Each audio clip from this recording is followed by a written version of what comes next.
Өдрөм дүргий. За их хурлын үйл ажиллагаатай танилцж байгаа дүүнертэй бас баяр хүргэж сургалтанд амжилт хүсье. Тэг хүүхдүүд орж ир таарлаа бас. Хүүхдүүдийн эрхийн талаар бид хүн бас нэлээд нухацтай ярилцж байна. Тэгээд гишүүд ярьж байгаа энэ хүүхдийн хүчирхээлтэй холбоотой асуудал далд хэлбэрч хилцсэн үнэн. Энээс бид хүн урьдчилан сэргийлж чадахгүй байгаа. Бодит үр дүнд хүргэж чадахгүй байгаа.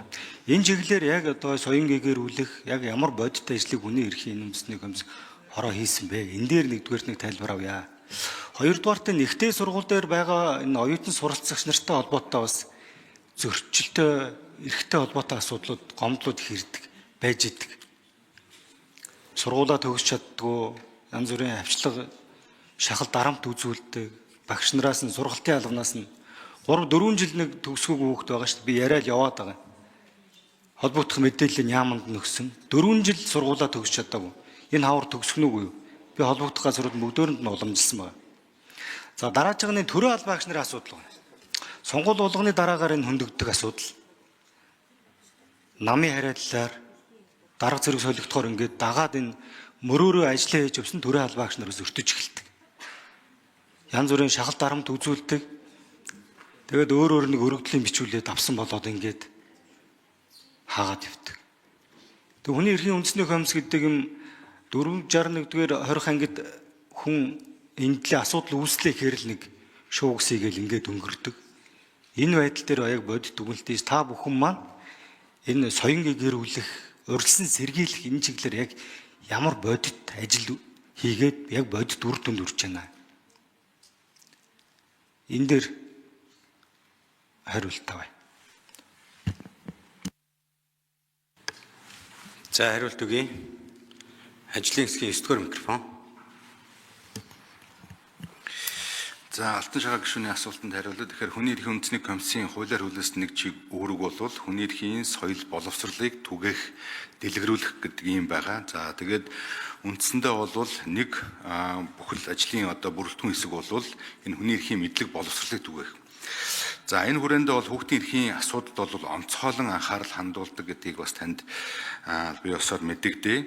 За алба хаагчдад сургалт явуулахаас гадна бид энэ сурчлагаа, нөлөөллийн ажлыг бол тогтмол зохион байгуулдаг. За 10 жилийн хүүхдүүдтэй холбоотойгоор хүний эрхийн түгээмэл тунхаглал манай ангид тэгээд нэгдсэн арга хэмжээг бол 9 сарын 1-нд бол зохион байгуулж байна. 6 сарын 1-нд хүүхдийн марафон гэдэг үдингийн дээрлэхэл хүчирхийлээс ангид байх асуудлаар бол арга хэмжээг бас тогтмол зохион байгуулж байна. За хүн бүр хүүхэд хамгаалагч гэдэг одоо дуудлагыг эхлүүлсэн ингээ явж байгаа. Тэгэхээр байгууллагууд аж ахуй нэгжүүд иргэд комист хандаж сургалт авахаас гадна олон нийтийн сүлжээ болон бусад одоо хэвлэл мэдээллийн хэрэгслээр дамжуулан хүний эрхийн боловсролыг дээшлүүлэх ажлыг бол тогтмол авч хэрэгжүүлдэг. За мэдээж эрэг үр дүн нь бол тэр дороо бол гардггүй. Урт хугацаанд бас гарах тохиолдол байдаг. Гэхдээ бол хүний эрхийн үндэсний комиссийн одоо энэ сургалт, сурчлагын мэдээллийн ажлын одоо үр дүнд бас ахис твшил гарч байгаа гэдэгт бол итгэлтэй байна. За алтан шагаа гишүүн тодруулж сууя.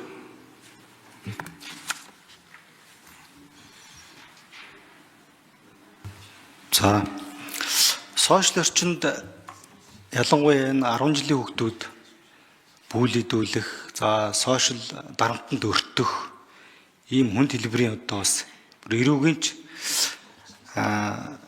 хариалтай юм ноцтой асуудлууд гарч ирсэн. Тэгээ сонгоо орхинд өргөт байхдаа энэ 10 жилийн 10, 11, 12 дугаар ангийн төгсөх сурагчид зориулсан 18 дахь хаврын хайр гэдэг энэ анги хамт олонны болын багш нарын одоо амьдралыг харуулсан бас нэг юм жүжиг хүүхд залуучуудын театр тавигдчихсан. За энэ бол нэлээд үр өгөөжөө өгсөн ийм арга хэмжээ үлсэн. Энэ юунаас болж хийгдсэн жүжиг юм бэ гэхээр алга болоод бас хүнд байдалд орж исэн тухайн үедээ тэр охины эрхийг хамгаалах чиглэлээр хийгдсэн. Ийм томоохон одоо үнэхээр бодит ажил гэж боддог. Тэгэхээр энэ соён гээгэрүүлэх ажил дээр та бүхэн мөр онцгойлон анхаараач. Өшөөсөө далаацдаг